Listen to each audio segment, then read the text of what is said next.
Heboh kasus denda selangit hingga tertahannya barang hibah untuk siswa tunanetra oleh Bea Cukai mengundang respon keras dari warganet atau netizen. Bahkan akun media sosial X milik staf khusus Kementerian Justinus Prastowo ramai-ramai dihujat bahkan dirujak.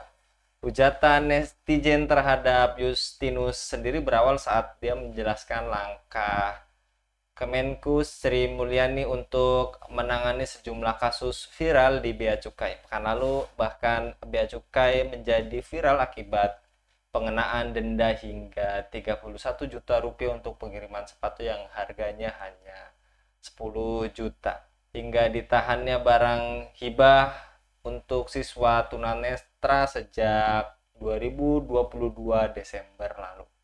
Mengapa banyak keluhan masyarakat terhadap kinerja Ditjen Bea Cukai, praktik suap merajalela di Bea Cukai, dan apakah pelayanan buruk sering terjadi di Bea Cukai? Serta bagaimana hukum Bea Cukai atas barang impor atau ekspor dalam Islam? Untuk membahasnya kami terhubung dengan pengamat kebijakan publik. Kita sapa terlebih dahulu Dr. Fahrul Ulum. Assalamualaikum warahmatullahi wabarakatuh, Dr. Fahrul. Waalaikumsalam warahmatullahi wabarakatuh. Kabar baik, Pak Dr. Fahrul? Alhamdulillah, alhamdulillah baik. Alhamdulillah. Dan kali ini yang dirujak gantian Ditjen Bea Cukai karena kasus yang tengah ramai dikritik, kasus terkait sepatu seharga 10 juta dan hingga kasus alat untuk tunanetra yang tertahan. Lantas menurut Dr. Fahrul, bagaimana tanggapan Anda terkait tadi Direktorat Jenderal Bea dan Cukai atau DJBC? Ya, mungkin maunya Direktorat Jenderal eh, bertanya ke netizen itu ya seperti yang dia sampaikan, kanalisasi aspirasi maksudnya. Ya, tetapi ternyata netizen atau masyarakat itu sudah melihat bagaimana kinerja yang ada, akhirnya tidak muncul aspirasi yang justru terjadi adalah merujak ya. Yang terjadi ramai-ramai merujak Direktorat Jenderal Bea Cukai. Jadi ini semua memang berkaitan dengan kebijakan, kemudian sistemnya, prakteknya, dan sumber daya manusianya. Nah, empat persoalan itu menjadi sangat penting, terutama sistemnya nanti ya, paradigma sistem, kemudian kebijakan, praktek, dan SDM-nya. Itu harus benar-benar dikupas ini, Direktorat Jenderal Bea Cukai. Saya pikir itu. Ya. Baik, dan berarti apakah ini artinya DJBC tidak melakukan pelayanan dengan baik, Dr. Fahrul? Begini, Bung Anggi, mungkin baik menurut mereka yang mencoba untuk sudah melakukan pelayanan ya, karena baik dan buruk itu kan kadang sangat subjektif sekali. Sesuatu yang menguntungkan bagi subjek tertentu itu dianggap baik. Jadi dengan melakukan sebuah pelayanan lalu dia mendapatkan manfaat dari apa yang dia lakukan itu berarti dianggap baik. Apalagi di dalam Dirjen Direktorat Jenderal Bea Cukai itu pengawasannya internal. Kalau mereka menilai secara internal itu baik karena manfaat yang didapatkan banyak, tetapi ternyata baik menurut satu pihak tidak baik bagi pihak yang lain. Jadi begitulah baik dan tidak baik itu tergantung dari sudut mana manfaat itu didapatkan. Itu dalam sistem ekonomi yang kapitalistik. Baik, dan artinya apakah kasus-kasus di seputar bea cukai ini karena banyaknya oknum yang nakal gitu, Dr. Fahrul, yang memanfaatkan tadi kelemahan aturan demi mendapatkan keuntungan pribadi? Begini Bung Anggi, SDM, sumber daya manusia yang baik itu tatkala dia masuk ke dalam sistem yang tidak baik, kadang menjadi tidak baik. Ya, menjadi tidak baik. Jadi kalau kita lihat sistemnya, kemudian praktek-praktek yang ada di sekitar bea cukai, keluhan-keluhan di masyarakat, kasus demi kasus, ratusan kasus, ribuan kasus. kemudian yang mencuap viral ya di masyarakat, itu menjadikan selain opini, itu suasana atau lingkungan kerja di sekeliling mereka itu menjadikan orang yang baik kadang harus ikut-ikutan tidak baik pula. Dan memang begitulah manusia itu. Saya dulu waktu pernah, ya usia-usia 25, itu pernah menjadi seorang guru ya. Baru lulus S1 begitu, saya pernah menjadi seorang guru. Ada murid itu yang nilainya sangat jelek sekali. Nangis dia, nangis, nangis. Apalagi dimarahi orang tuanya, nangis. Nah, begitu didatangi oleh temannya yang sama-sama nilainya jelek, dia menjadi tertawa. Nah, begitulah. Jadi lingkungan itu menjadi berpengaruh. Nah, oleh karena itu begitu banyaknya praktek kecurangan yang ada di satu departemen, yang ada di satu direktorat, bisa saja itu mempengaruhi SDM yang lain untuk berbuat yang tidak baik. Padahal awalnya juga dia orang baik. Nah, oleh karena itu memang benar kalau memang ada satu pameo, itu beberapa SDM-nya seringkali kadang itu oknum-oknumnya ya oknumnya memanfaatkan kelemahan-kelemahan dari objek ya, uh, pajak yaitu cukai. Mereka yang ditarik cukai itu, misalkan ya barang tertentu sebenarnya tidak masuk dalam barang mewah amat, tetapi karena ada peraturan ataupun pasal yang membicarakan tentang barang mewah, ini diinformasikan sebagai barang mewah dengan tarif yang sangat tinggi dan itu ditakut-takuti. Ini kalau mengikuti aturan yang ada nanti biayanya sampai segini. Oleh karena itu, maka bagaimana kalau kemudian diatur bersama dan sebagainya. Nah, kemudian juga kadang-kala juga melakukan intimidasi. Pernah terjadi di Jogja itu yang kemarin juga mencuat, itu kan juga pengancaman ya, intimidasi yang dilakukan oleh oknum di Bea Cukai. Ya begitulah yang terjadi di semua instansi departemen akan ada apa namanya itu pengancaman atau penaklukan. Dan kalau kemudian terjadi di Bea Cukai, sangat mungkin karena ini berkaitan dengan uang yang banyak ya, lahan yang basah. Begitu Bung Anggi. Baik, Dr. Farul, bahkan dulu sempat heboh gitu ya Dr. Farul ketika sistem ini dan juga memiliki jabatan menyelundupkan sepeda mewah waktu itu ya Brompton Ah, juga tak luput dari kelemahan sistem yang ada. Dan apakah tadi keluhan masyarakat yang viral ini hanya puncak gunung es dari berbagai buruknya bea cukai dalam memberikan pelayanan selama ini, Dr. Farul? begini Bung Anggi, saya pikir begitu. Ada kekecewaan yang banyak ya. Kemudian juga masyarakat sudah tahu bahwa pengawasan yang ada di Direktorat Jenderal Bea Cukai itu sifatnya masih internal.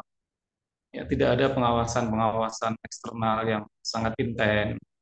Kemudian itu semua menjadikan jengah ya masyarakat itu atas banyak-banyaknya kasus. Belum lagi nanti para importer itu kan sekarang juga self assessment ya, self assessment. Nah, di situ ada peluang untuk terjadinya kong kali kong persekongkolan antara importer dengan petugas bea cukai karena sekedar self assessment seperti itu. Nah, akhirnya dari berbagai problem-problem persoalan yang seperti itu menjadikan kejengahan dari masyarakat itu memuncak. Nah, dan begitu disulut dengan minta semacam pendapat agar bisa terjadi kanalisasi aspirasi saja, ya akhirnya yang terjadi seperti ini.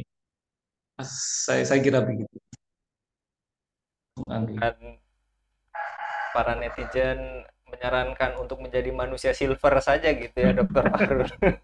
Ah, itu sarkas itu ya, sarkas itu. Dan terakhir, Dokter Farul, apakah sumber masalah bea cukai terletak pada paradigma cukai itu sendiri? Lantas, bagaimana konsep cukai menurut Islam, Dokter? Betul, saya senang dengan istilah paradigma. Jadi paradigma sistemik dari biasa cukai yang ada di dunia dan juga di negeri ini itu adalah paradigma bea cukai yang berbasis kepada ekonomi yang kapitalistik, ya. Jadi eh, perdagangan itu hanya dilihat dari sudut pandang komoditi saja, tidak melihat unsur-unsur yang lain. Itu dalam sistem ekonomi kapitalis.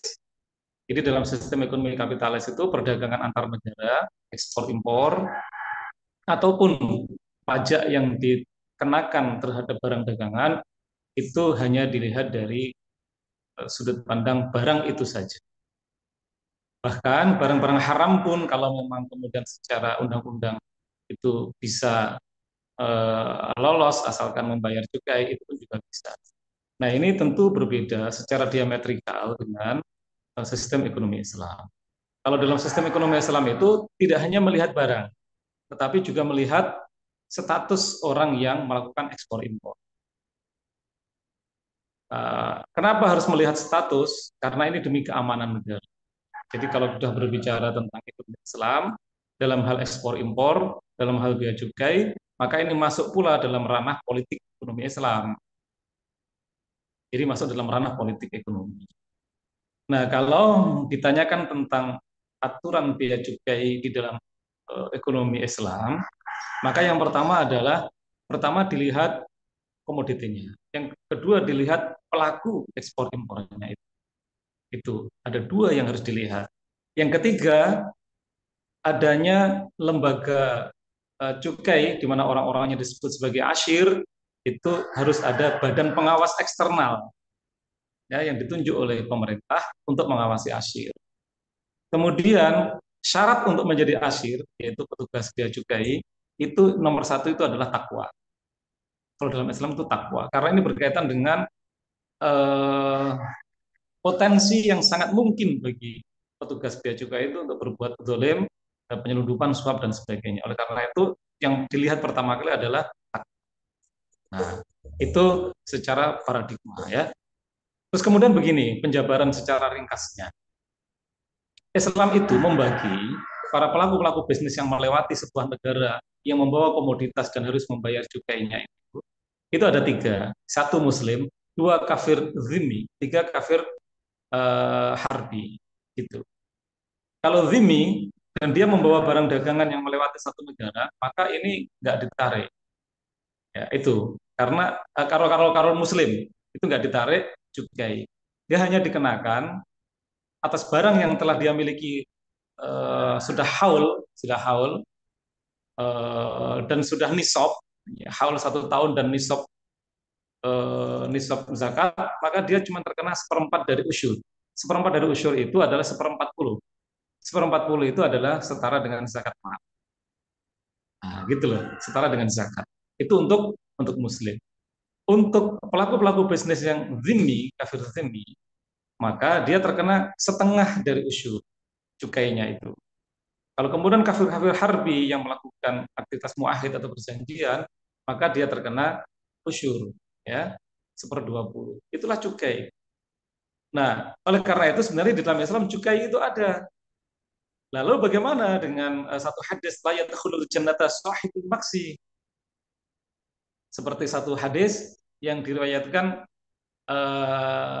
dari Uqbah bin Amir bahwa Rasul pernah mengatakan la yadkhulul jannata sahibul maksi. Itu maksudnya begini, maksi yang ditarik kepada kaum muslimin, ya, maksi yang ditarik terhadap kaum muslimin. Jadi tidak akan masuk surga orang yang menarik cukai, yaitu cukai yang ditarik kepada orang-orang muslim secara zalim, karena itu juga bertentangan dengan Al-Qur'an surat Hud, yaitu surat yang ke-11 ayat 85, wala tabkhasun nasa asya'ahum wala ta'tsaw fil ardi, dan janganlah kalian merugikan manusia terhadap hak-hak mereka, dan janganlah kalian membuat kejahatan di muka bumi dengan membuat kerusakan. Oleh karena itu maka pernah dulu Umar bin Abdul Aziz itu memerintahkan kepada stafnya, kepada pegawai negara untuk merobohkan satu rumah dan membuang ke laut rumah itu. Karena disinyalir bahwa rumah itu terbukti sebagai rumah tempat memungut cukai yang penuh dengan kezaliman, ya, penuh dengan kejahatan. Nah, jadi kalau kita merujuk berbagai asar yang ada di dalam kitab Al-Amwal misalkan ataupun Al-Kharaj, nah, itu maka jelas sekali bahwa untuk kaum muslimin itu diberlakukan zakat mal. Tapi bagi orang zimmi itu diberlakukan cukai, tapi hanya setengah usyur. Kalau harbi maka diberlakukan usyur penuh, ya usyur penuh cukainya itu. Dan itu hanya satu kali lewat, satu kali komoditi. Terus kemudian asyir petugas-petugas cukai itu harus ada pengawasan eksternal. Sekalipun syarat utama untuk menjadi seorang asyir adalah takwa. Nah, kalau kemudian ada pengawasan yang luar biasa dan juga diberi contoh oleh pemimpin-pemimpin negara, maka aktivitas itu bisa berjalan dengan baik. Nah, itulah cukai di dalam Islam. Sedangkan di luar cukai itu nggak ada pajak. Seperti misalkan pajak penjualan itu nggak ada dalam Islam. Nah, seperti misalkan pajak ini dan itu nggak ada, pertambahan nilai macam nggak ada. Yang ada di dalam Islam itu adalah cukai ini. Tetapi harus dibedakan Muslim, Zimmi atau Harbi. Itu penjabaran secara ringkasnya seperti itu. Mungkin kita butuh ruang yang cukup luas untuk bisa mengkaji secara mendalam. Gitu. Baik, Dr. Fahrul, jazakallah untuk penjelasannya. Jadi memang ini ada proses kelemahan sistem itu sendiri ya, Bung. Jadi memang bisa berulang lagi di masa mendatang proses-proses atau kejadian seperti ini, Bung, karena tadi kelemahan sistem itu sendiri. Ya, Baik, jazakallah Bung Fahrul. Mudah-mudahan Bung Fahrul senantiasa dilindungi oleh Allah SWT dalam setiap aktivitasnya. amin, amin. Demikian pemirsa Hilafah News yang dirahmati Allah, jangan lupa untuk subscribe, like, dan share sebanyak-banyaknya. Semoga menjadi amal kebaikan bagi kita semua di dunia dan di akhirat nanti. Saya Anggi Sohrandi. Assalamualaikum warahmatullahi wabarakatuh.